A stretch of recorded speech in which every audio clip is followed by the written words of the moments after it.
What's going on, guys? Super Savage 789 here, bringing you guys a video. And today we're doing What If King Piccolo Was Never Sealed Part 5.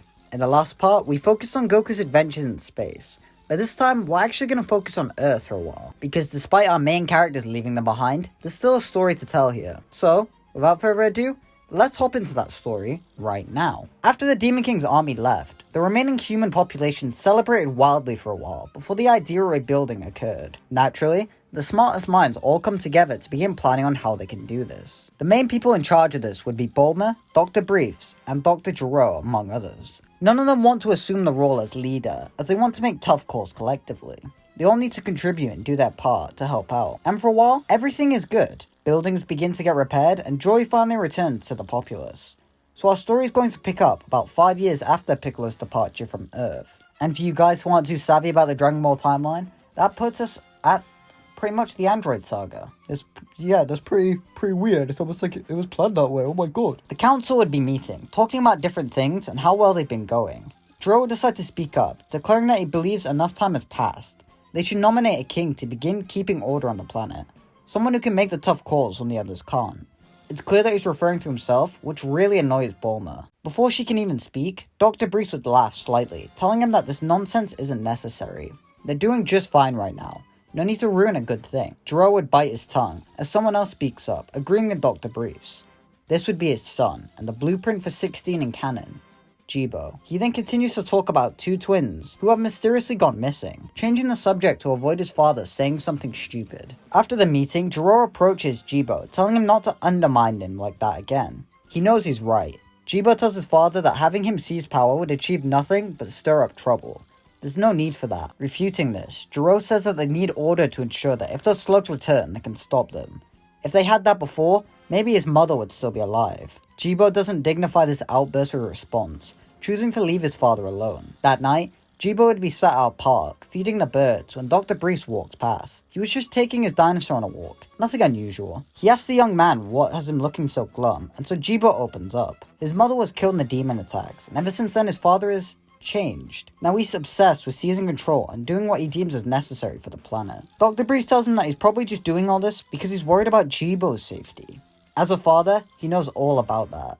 But he always knows he's worrying for nothing because someday, Bulma is going to bring this world into a new era. Jibo is grateful for this pep talk and decides to turn in for the night. After talking to Jibo, Dr. Briefs decides to pay Gero a visit to check up on him. He knocks on the door of his lab, but it swings wide open, revealing no one inside.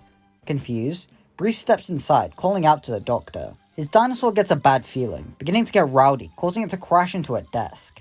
Just as Briefs is about to reprimand him, he sees that there's something underneath. Is that a secret lab? Curious, Briefs enters the lab, beginning to look around. He sees two pods with numbers on them, as well as blueprints for something. It appears like he's creating androids, removing their memories and making superhumans against their will. From behind, Gero enters the labs, telling Briefs he never should have come down here. He was a good scientist. It's a shame. Maybe his daughter will turn out better. He then shoots Dr. Briefs, killing him. The next day, Dr. Briefs' body would be discovered in an alleyway somewhere, with Gero making sure to hide any involvement he had. It's believed to have been a mugging gone wrong, but it's strange. There hasn't been any crime like that since the Demon era. A funeral is held, with every survivor attending to pay respects to the man that's done so much to them. Gero does a speech at the funeral, using the opportunity to double down on his point that they need more control to avoid this ever happening again. It leads to Bulma sucker punching him as a result. After the funeral, Jibo approaches Bulma, asking to speak to her. It's about her father. He believes that Gero has something to do with it. She questions him, and he explains how he saw Dr. Briefs yesterday. Maybe after their discussion he went to go talk to him, and his father did this. He just doesn't know why. Bulma believes that Jibo may be onto something, and so the duo conduct a plan. A few days pass, and Jibo asks his father to come meet him at Dr. Briefs' headstone. While Gero doesn't want to, Jibo presses his father. He's been locked up in his lab, wearing the stupid hat for weeks. The least he can do is hear him out. So angrily, Gero agrees and meets up with his son. Jibo tells Gero that he believes that his father might be right in becoming king. If it'll stop anyone dying again, it's more than worth it. A sinister grin grows over Gero's face, and he tells Jibo he's so glad he's starting to see things his way. Once he's king of Earth, there's no one who could stop them. He'll usher in a new age of technological evolution, revealing to Jibo the technological upgrades he gave himself, causing Jibo to look at him in terror. Jibo tells his father that he's become a monster. Thank God his mother is dead, because if she saw him like this... Jiro cuts his son off by slapping him. Not knowing his own strength, Jiro sends Jibo flying straight into a headstone, knocking him out. A few hours later, Bulma would find Jibo waking him up. He's concussed, but he'll live. Bulma reveals that she went to the lab and found the blueprints for androids. If Jiro succeeded, he'd wipe the minds of everyone on Earth and become the ruler of this android army. Only Kami knows what he would do with that level of power. Jibo tells her that they need to act quick, revealing that Jiro's already done the procedure on himself. He may have done it to others. The missing twins? Oh god, what can they do? That's when Bulma figures it out. You gotta fight fire with fire. She tells him to follow her, because time is of the essence. The next day, an explosion would echo across the landscape. Jiro floats overhead as he begins talking about how the citizens of Earth needn't fear for their lives any longer. He'll make them all strong enough to wipe the floor of any demon. The Earthlings will expand their reach to the cosmos, taking over other civilizations and indoctrinating them into his cyborg army. So join him, and to prove his point, he gestures to androids 17 and 18. They boldly follow him, not really having anything better else to do. Jiro notes them being disobedient and that he'll have to patch that in later models. He tells them that anyone who doesn't join in is an enemy, so they know what to do. 17 and 18 both grin, as they make a game out of it, to see how many deserters they can kill. Both of them charge up ki blasts, and begin unleashing them towards the populace, taking out a few civilians unprepared to fight back. As 17 and 18 aim for a mother and child, their ki blasts are knocked away by two figures. Covered in a dust cloud, they know how these new bodies are going to take some getting used to. Both the figures reveal themselves to be Yamcha and Ten Shinhan, wearing Capsule Corp clothing to signify their allegiance. Bulma looks through any records of King Piccolo's gladiator fights and approaches the best ranking competitors to help protect the Earth. It helped that one of them was her boyfriend. From there, she simply followed Jiro's blueprints, making sure that they remembered everything from before. The duo begin to fight 17 and 18, using their fighting prowess and superior strength to beat up the teens. Despite not having any formal martial arts training, both Ten and Yamcha were innately skilled, and that showed. While Ten Shinhan is somewhat brutal, being born and raised in these hellish times has shown him how precious life is, so he'd probably be good already by this point. Jiro watches on as his creations are beaten down, angered that his plans are being thwarted. After noting the Capsule Corp logo, he decides to pay Bulma a visit. She will pay for this. Before he can though, a voice behind him tells him to stop. He turns around to see Jibo floating in the air, staring at him, sporting the same insignia as the others. Immediately, Jiro realizes what this means. His son is also an android. Jibo tells his father that it isn't too late to stop this. He doesn't have to take over what little of Earth is left. They can all work together to fix things. He places out a hand to Jiro, who stares at it hesitantly. Reluctantly though, the good doctor takes it. As Jibo smiles at him, Jiro pulls Jibo in and gut punches him hard. No family of his would ever dare oppose him. If Jibo wants to side with weaklings, then he can die with them. He then fires a powerful blast at him with intent to kill. Thankfully, just like his father, Jibo absorbed the attack. He personally asked Bulma to install that. Jibo and Jiro then begin fighting. While Jibo is conflicted, Jiro is going all out. His feelings of betrayal make him attack even more brutally, leading to him being blinded by rage.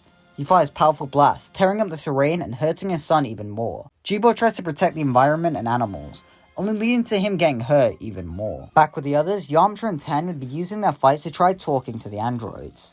They ask about who they were before, what did they like, who were their friends, their family. 17 and 18 angrily continue fighting, not knowing the answer. As 18 throws a punch at Yamcha, he catches it smugly, grinning. He tells them that if they wanted, his girlfriend is an expert scientist. In less than a day, she creates 3 androids stronger than what the scientists could do in secret. If they just stopped fighting them, they could probably restore their memories, and they get to keep all that power. Both androids are conflicted, not knowing how to feel. While initially they continue to fight back, Ten would point out they don't even have a reason to fight. They're just following someone else's command. They should ask themselves what they want to do, and not follow orders of some mad scientist. 17 and 18's confliction continues to grow as their eyes scan over to Jiro. They can see him beating up his own son relentlessly. Jiro stands over Jibo as he lays at his feet, bloodied and beaten. He raises up his hand to finish him off, but pauses as Jibo begs for mercy. With his broken body, the young man stands on his broken bones and begins to walk the best he can. The doctor doesn't know what he's doing, but watches in curiosity. Jibo picks up an injured bird that was hurt in the fight, showing genuine sadness at the injuries it sustained as a result of his father. Summoning his remaining ki, Jibo heals up the bird, telling it to fly away. This showing a weakness confuses Jiro as he looks at Jibo, his son. That's when everything he's done finally clicks. Ever since his wife died, he's pushed those he loved away from him, and now look at where it's gotten him. He looks at all the destruction caused by his hands. He's not better than that monster Piccolo. He opens up his mouth to speak, but his head is disconnected from the rest of his body, courtesy of 17. Jiro's head soars through the air, landing in front of Jibo, leaving them staring at each other. With his last breath, Jiro tells his son how proud he is of him. He'll be the one to restore this planet. 18 then lands on Jiro's head, crushing it. While Jibo is saddened, he knows that his father died a long time ago. This was just a shell of hatred that continued moving. With the day saved, the Earth can continue to fix itself. 17 and 18 get their memories restored as best they can. But unfortunately, Bulma can't restore all of it. Regardless though, they are grateful, and begin using their powers to help restore Earth. 17 and Jibo get along really well, they both share the love of nature. So the trio of androids from canon reunite here, becoming peacekeepers and helping out the Earth. As for Yamcha and 10, both of them would become rivals. They spar on several occasions, developing their own styles of fighting further through these fights. Eventually, both of them would decide to open their own martial arts schools, getting a few students of their own. With Piccolo gone, martial arts can once again return to the planet. Yamcha and Bulma would even get married during this time, and have a kid named Trunks. With peace returning, entertainment would become a necessity. So 7 years after the android fight, 10 and Yamcha get an idea about repurposing Piccolo's gladiator fights into a martial arts tournament. Even in these peace times though, Jiro's influence would still keep brewing, as the supercomputer he left would still keep working on a project titled Cell. But we'll get back to that one later. Out in the cosmos, the Namekians would be tending to their gardens. Off in the distance, Piccolo would be meditating with Dende sat alongside him. He'd been training with Piccolo during this peacetime, though the training is usually spiritual. That's when they're disturbed by something. Two mysterious figures approach them, greeting Piccolo by name. While he's initially on guard, the figure introduces himself as the Supreme Kai, showing Piccolo the severity of the situation. They tell him that they've come to request his help from an evil wizard, Barbady. The Namekian declines, telling him that if it doesn't concern Namek, he doesn't care. If they're looking for muscle for hire, there's a Saiyan named Goku they should approach. The Supreme Kai says that they've looked for him first actually, but strangely enough, they couldn't find him. This surprises Piccolo as he questions how that's possible. Shin promises Piccolo that if he helps with this, he'll do everything in his power to locate the Saiyan for him.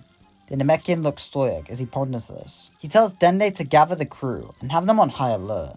They need to protect Namek while he's gone, because he has a mission to do. But guys, that's where we're going to leave it here. Make sure you like and subscribe, and comment down below what's going to happen in the next part. This part was really interesting to me, as just like the last part, we didn't focus on our main character Piccolo, but instead the Earth, and we actually fleshed out some of those characters. And we're going to see all that culminate in the Buu Saga, which is coming up next. So if you guys are hyped for that, like, share, comment theories, give us some new what ifs. I don't really care. It's just good for YouTube synergy, I guess. And yeah, bye.